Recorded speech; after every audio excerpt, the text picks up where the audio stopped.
Mari kita belajar pagi hari ini, Mazmur 63 ayat 1 sampai ayatnya yang ke-11. Ayat yang ke-12. Mazmur pasal 63, ayat yang pertama sampai ayatnya yang ke-12. Kerinduan kepada Allah. Mazmur Daud ketika ia ada di padang gurun Yehuda. Ya Allah, Engkaulah Allahku, aku mencari Engkau. Jiwaku haus kepadamu. Tubuhku rindu kepadamu. Seperti tanah yang kering dan tandus tiada berair.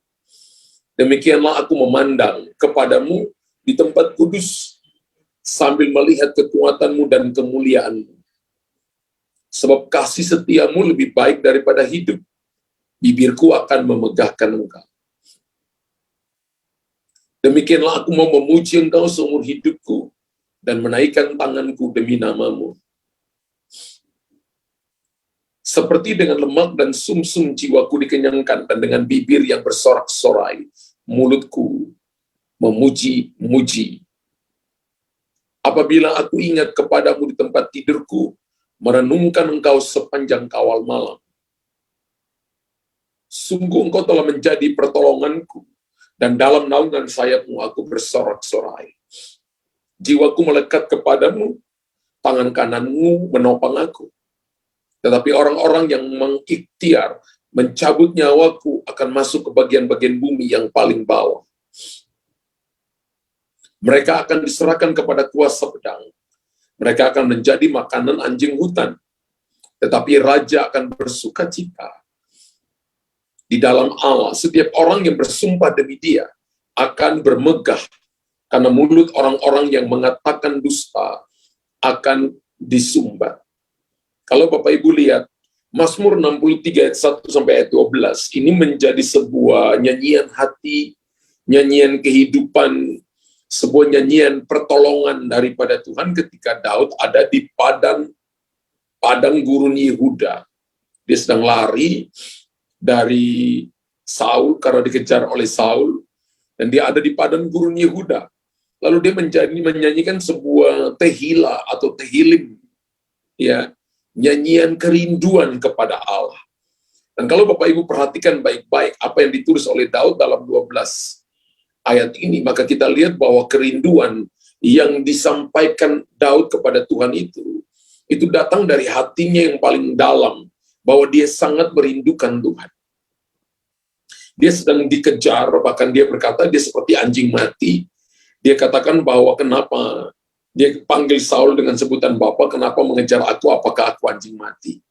Tapi dia tidak menyalahkan orang lain. Dia punya kesempatan 2 kali untuk membunuh Saul, tapi dia tidak melakukan itu. Tapi dia punya hati yang betul-betul rindu dengan Tuhan. Kerinduan itu harus dimulai, yang pertama itu datang dari hati kita. Kalau Bapak Ibu dan saya mau mencari Tuhan dengan sungguh-sungguh, maka itu harus datang dari hati kita. Itu tidak boleh datang dari kerinduan apa yang ada, yang kita inginkan di luar kita, tapi harus ada dari dalam hati kita. Dimulai dari dalam hati kita. Kerinduan kepada Tuhan juga harus dimulai dari keutamaan kita mengutamakan Tuhan. Karena kita membutuhkan Tuhan lebih utama daripada yang lainnya. Kalau Bapak Ibu mengutamakan Tuhan lebih utama daripada yang lainnya, maka saya percaya bahwa kerinduan kepada Tuhan itu akan menjadi sesuatu yang akan berdampak luar biasa dalam kehidupan saudara. Anda akan menikmati mujizat pertolongan yang ajaib daripada Tuhan. Harus menjadi nomor 1. Saya percaya bahwa tidak ada yang mau menjadikan dirinya nomor 2, terutama suami dan istri. Betul, kita harus menjadikan istri kita adalah yang pertama selain Tuhan, suami kita yang pertama selain Tuhan. Menomor satukan dan tidak mau diduakan. Betul? Dan Tuhan mau kerinduan kepada Tuhan itu artinya menomor satukan Tuhan. Bukan apa yang menjadi kerinduan, keinginan kita yang menjadi nomor 1, tapi Tuhan yang menjadi nomor 1. Ketika kita datang ibadah, ketika kita datang membaca firman Tuhan, ketika kita menyembah Tuhan, maka harus mengutamakan Tuhan nomor 1. Ketika Daud ada di padang gurun, dia tidak mengutamakan yang lain lebih daripada dia mengutamakan Tuhan. Dia mau mengutamakan Tuhan nomor satu daripada yang lainnya. Karena itu dia menjaga hatinya, dia tetap memprioritaskan Tuhan nomor satu. Dan saya percaya bahwa Tuhan selalu meresponi orang yang percaya. Tuhan selalu meresponi orang yang mencarinya dengan sebuah kerinduan yang dalam. Amin. Deeper in love with you, lebih dalam lagi mengasihi dan mencintai Tuhan. Kalau Bapak Ibu lebih dalam mengasihi dan mencintai Tuhan, maka kita akan melihat perkara-perkara besar, ajaib dan mulia terjadi. Beberapa hal kita akan belajar dari Mazmur 63, ayat 1 sampai ayat 12, yang menjadi kerinduan kepada Tuhan. Yang pertama adalah, kalau kita lihat ayat yang kedua, dikatakan begini, ya Allah, Engkaulah Allahku. Daud memprioritaskan Tuhan nomor satu. Ya Allah, Engkaulah Allahku. Jangan menjadikan harta, kekayaan, kedudukan, nama baik menjadi ilahnya kita. Jangan menjadikan harga diri kita bela harga diri kita mati-matian. Kita bela keinginan kita mati-matian, tapi kita nggak bela keinginan Tuhan. Kita nggak memprioritaskan Tuhan nomor satu. Daud berkata, ya Allah, Engkaulah Allah. Wow. Kemudian dia melanjutkan, aku mencari Engkau. Bapak Ibu lihat ada urutannya di situ. Aku mencari Engkau, jiwaku haus kepadamu, tubuhku rindu kepadamu. Lalu dia mengumpamakan itu seperti tanah yang kering dan tandus tiada berair. Daud datang dengan kerinduan yang mendalam untuk mencari Tuhan, haus kepada Tuhan, rindu kepada Tuhan. Apakah ketika kita datang pagi hari ini, kita datang dengan mencari Tuhan, kita datang dengan haus kepada Tuhan, rindu kepada Tuhan, seperti apa yang dikatakan oleh Mazmur 63, ayat yang kedua ini, Daud melakukan itu. Dan Bapak Ibu perhatikan baik-baik bahwa ini menjadi sebuah kerinduan kepada Allah. Kitab Mazmur berkata begini, barang siapa yang mencari wajahku, maka wajahku aku akan menemukan, dia akan menemukan wajahku. Wajahnya dicari. Mazmur 24 ayat 1 sampai ayat yang ke-6. Alkitab berkata kalau Bapak Ibu ingin melihat kemuliaan Tuhan dinyatakan dalam kehidupan saudara, dalam pekerjaan saudara, dalam pelayanan yang Tuhan percayakan kepada kita, maka kita baca apa yang ditulis oleh Raja Daud ini. Dikatakan Mazmur 24 ayat 1 sampai ayat yang ke-6, Mazmur Daud, Tuhanlah yang mempunyai bumi serta isinya, dan dunia serta yang diam di dalamnya. Sebab dialah yang mendasarkannya di atas lautan dan menegakkannya di atas sungai-sungai. Siapakah yang boleh naik ke atas gunung Tuhan? Siapakah yang boleh berdiri di tempat yang kudus? Ini pertanyaan saudara, siapa yang boleh naik ke atas gunung Tuhan? Siapa yang boleh berdiri di tempatnya yang kudus? Lalu dijelaskan ayat 4, orang yang bersih tangannya dan murni hatinya. Ini syarat untuk naik ke Sion. Ini syarat untuk saudara dan saya masuk untuk menyembah Tuhan, yang tidak menyerahkan dirinya kepada penipuan, yang tidak bersumpah palsu. Dialah yang akan menerima berkat dari Tuhan dan keadilan dari Allah yang menyelamatkan dia. Ayat 6 menjelaskan itulah angkatan orang-orang yang menanyakan dia, yang mencari wajahmu ya Allah Yakub. Jadi Bapak Ibu perhatikan di sini, itulah angkatan orang-orang yang menanyakan dia, yang mencari wajahmu ya Allah Yakub. Jadi pada waktu kita mencari Tuhan dengan sungguh-sungguh, menanyakan Tuhan dengan hati yang haus dan yang lapar akan Tuhan, maka Alkitab berkata kepada kita adalah seperti orang yang membersihkan tangannya, menjaga hatinya, yang tidak mau bersumpah palsu. Alkitab berkata pada ayat yang ke-5, dialah yang akan menerima berkat dari Tuhan dan keadilan dari Allah yang menyelamatkan dia. Kita akan menjadi satu generasi yang akan berdiri di hadapan Tuhan dan akan menerima segala yang terbaik ketika kita datang dengan kerinduan yang dalam di hadapan Tuhan. Alkitab katakan, kita harus mencari Kita harus haus, kita harus rindu pada Tuhan. Matius pasal 7 ayat yang ke-7 berkata, barang siapa mencari, maka dia akan mendapat. Barang siapa meminta, maka dia akan menerima. Barang siapa mengetok, maka pintu akan dibukakan kepadanya. Mintalah, maka akan diberikan kepadamu. Carilah, maka kamu akan mendapat. Ketoklah, maka pintu akan dibukakan kepadamu. Alkitab dengan jelas berkata begini, kita harus mencari. Jadi kalau orang tidak mencari, dia tidak akan diberikan. Dia tidak akan mendapatkan apapun.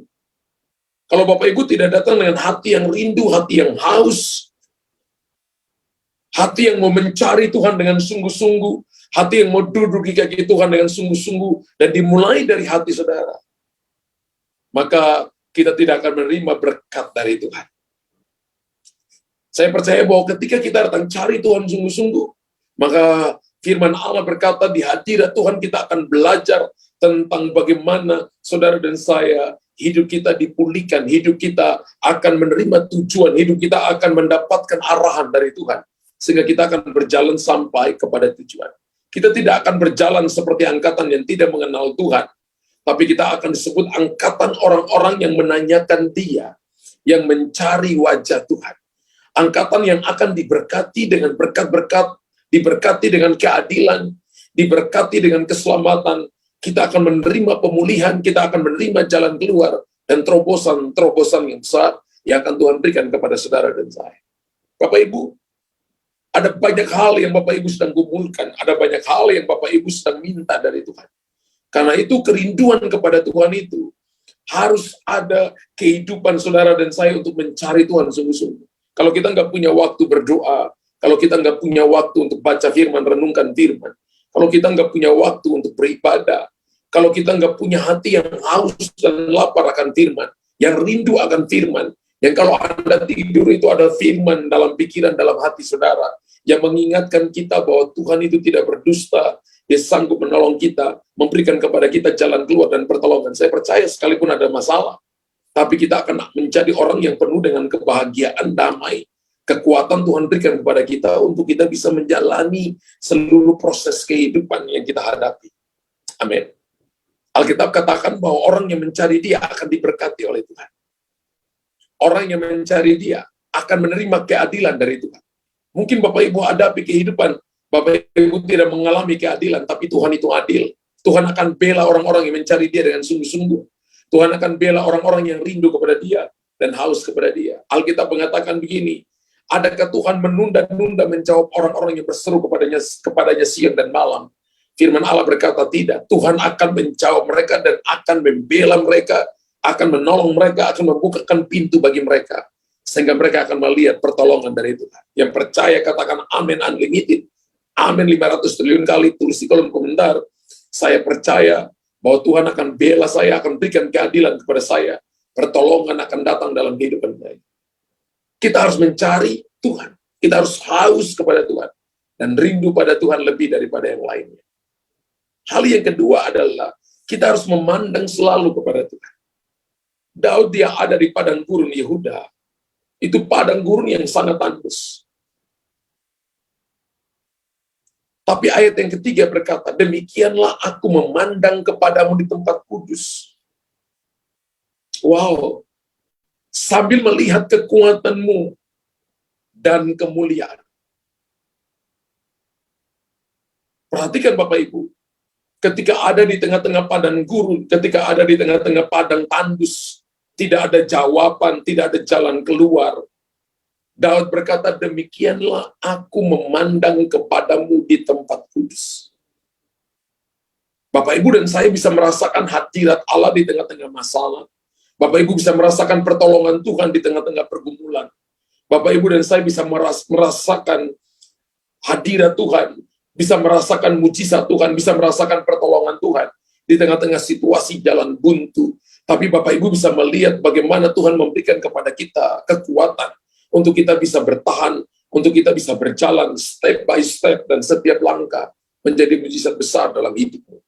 Demikianlah aku memandang kepadamu di tempat kudus. Jadikan Jesus be the center. Jadikan Yesus menjadi sentral kehidupan kita. Hari ini mungkin keadaanmu, situasimu rasanya sulit untuk Anda lalui. Tapi mari kita pelajari apa yang Daud utarakan ketika dia ada dalam masalah, persoalan, ada di padang gurun Yehuda. Matanya selalu memandang kepada Tuhan. Fokusnya hanya kepada tempat kudus, di mana di situ ada firman, ada kehidupan doa, di situ ada kuasa Allah. Tempat kudus bukan ruang maha kudus, tempat kudus adalah tempat di mana Tuhan memberikan kepada dia kepuasan, kehadiran Tuhan dinyatakan kepada dia. Dia diberikan pertolongan, ada hadirat Tuhan di situ, ada firman Tuhan di situ. Ada kehidupan yang intim dengan Tuhan dalam doa, pujian, dan penyembahan.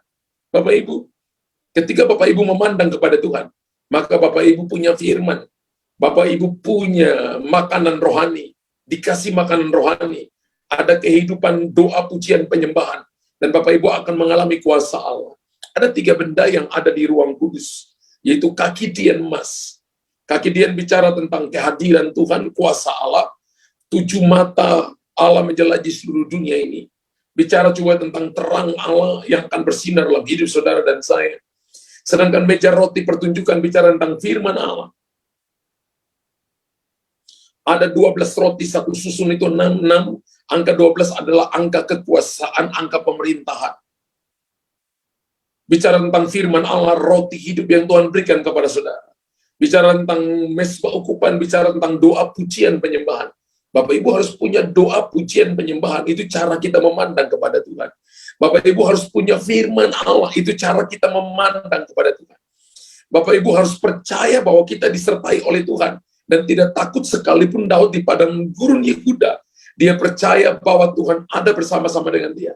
Dan dikatakan, demikianlah aku memandang kepadamu di tempat kudus.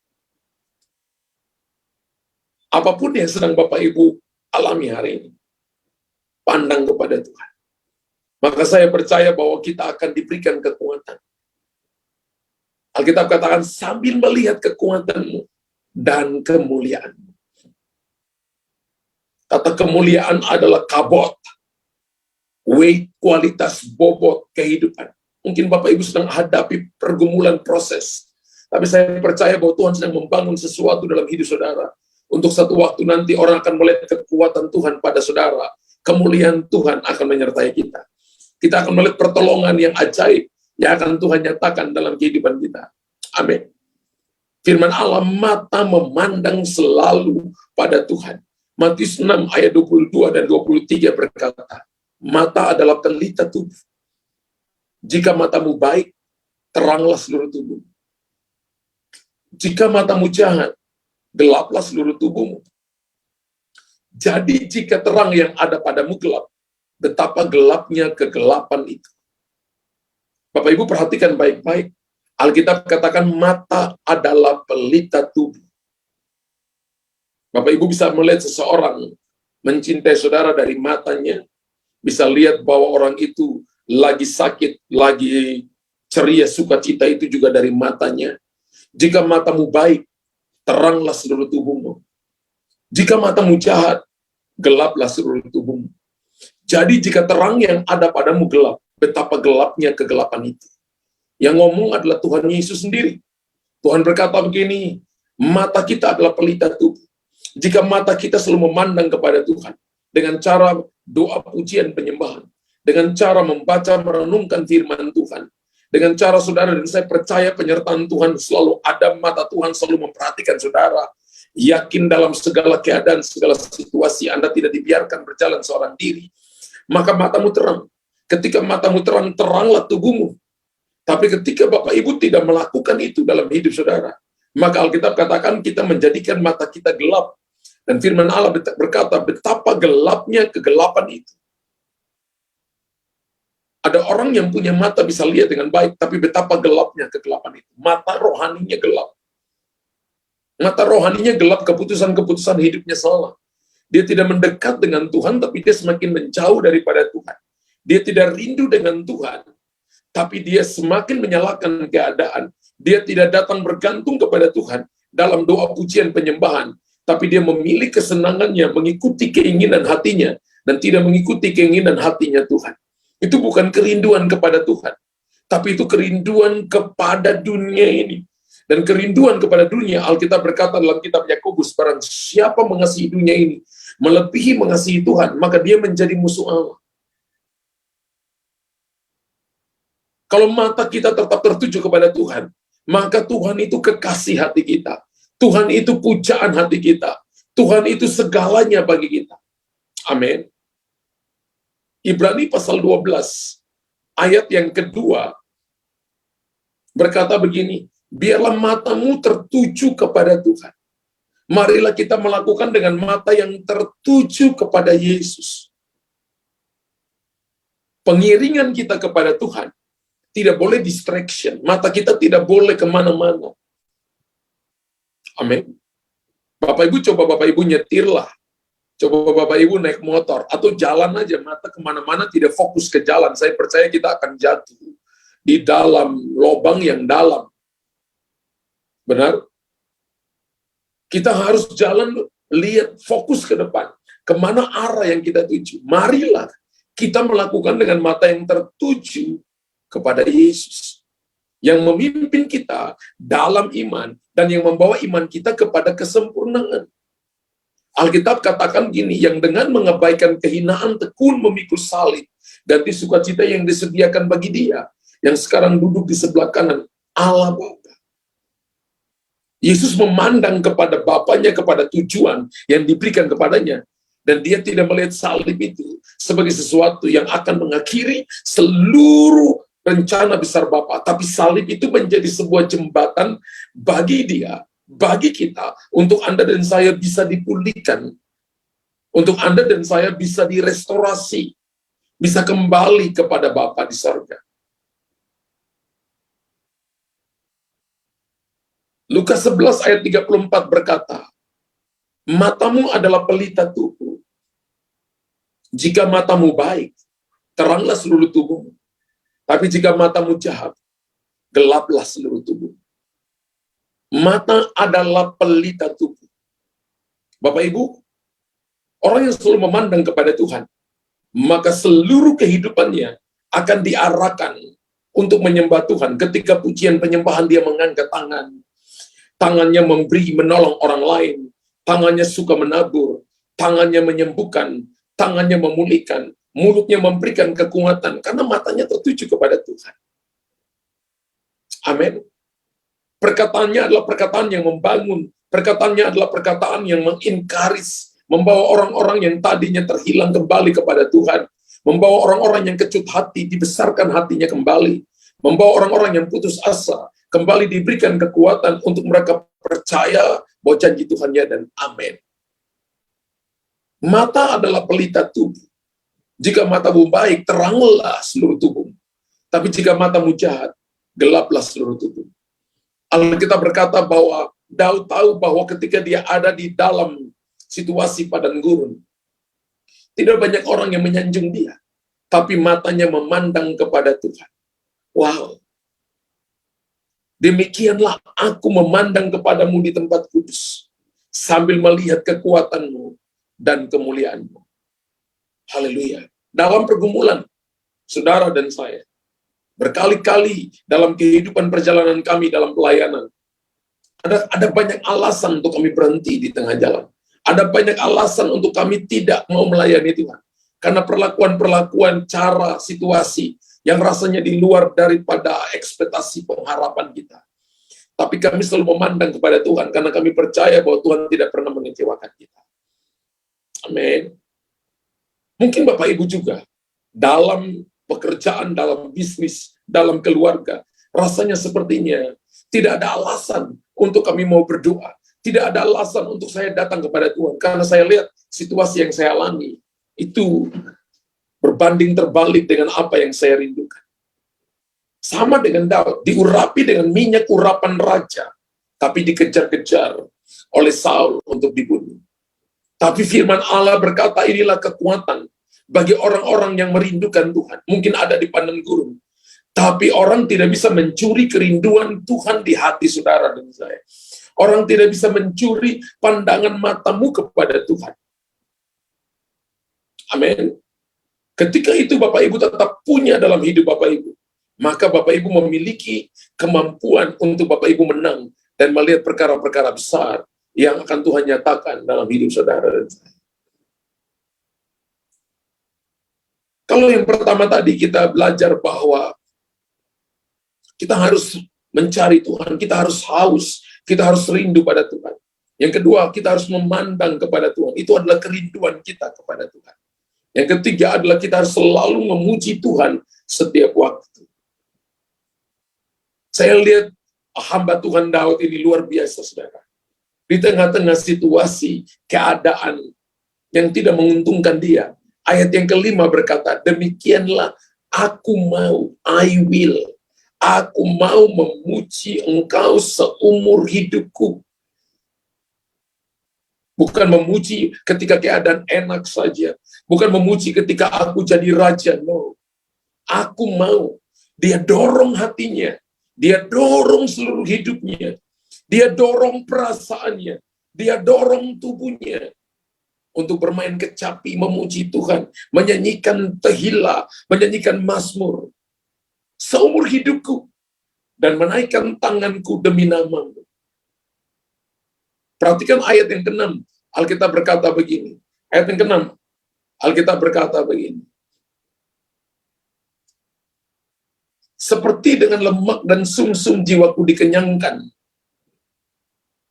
Dan dengan bibir yang bersorak-sorai, mulutku memuji-muji. Wow. Daud bukan cuma memuji, tapi bersorak-sorai. Bapak Ibu perhatikan, hati yang rindu adalah hati yang mau terus memuji-muji Tuhan. Hati yang mau untuk bersorak-sorai bagi Tuhan. Bapak Ibu kalau lihat bahwa orang dalam pergumulan, tapi dia masih tetap datang memuji Tuhan, bersorak-sorai, maka Anda buat setan stres, masalah stres, bukan Anda yang stres. Berapa banyak saudara masalah buat Anda stres, mukamu musam, kusam, sekalipun mungkin pakai lipstick, pakai eyeshadow, blush on, ya saudara mungkin dandan baik, tapi kelihatan mukamu suram, ya. Tapi ketika saudara dan saya suka memuji menyembah Tuhan, maka Anda membuat musuh akan jadi stres, dan Tuhan akan pakai pujian penyembahanmu jadi senjata untuk menghancurkan tipu daya setan. Jadi ketika kita ada dalam masalah, berikan waktumu, dorong hidupmu, aku mau memuji Tuhan. Mungkin rasanya masalahnya besar, persoalannya besar, tidak ada jalan keluar. Tapi paksa jiwamu datang kepada Tuhan, menyembah Tuhan. Ada dua hukum yang Tuhan Yesus berikan. Kasihilah Tuhan Allahmu dengan segenap hati, segenap jiwa, segenap akal budi, segenap kekuatan. Awalan C di depan adalah seluruh hidup kita. Kita harus mengasihi Tuhan seluruh segenap hati kita, segenap jiwa kita, segenap kekuatan kita. Menyembah Tuhan dengan segenap kekuatan kita. Kita harus dorong diri kita. Kita harus berikan semangat. Kalau Bapak Ibu tidak mendorong diri kita sendiri, aku mau, maka kita tidak akan pernah ahli atau spesialis menghadapi masalah. Masalah yang kita hadapi bukan untuk kita lari dari masalah, tapi Tuhan mau kita hadapi. Dan salah satu caranya adalah datang dengan kerinduan kepada Tuhan. Dan Alkitab katakan Tuhan yang berperang bagi Daud. Tuhan yang memberikan pertolongan bagi Daud, memberikan kekuatan kepada Daud, sehingga dia melihat pertolongan yang ajaib yang disediakan Tuhan dalam hidupnya. Dia menikmati semua janji-janji Tuhan yang Tuhan percayakan kepada dia. Amin.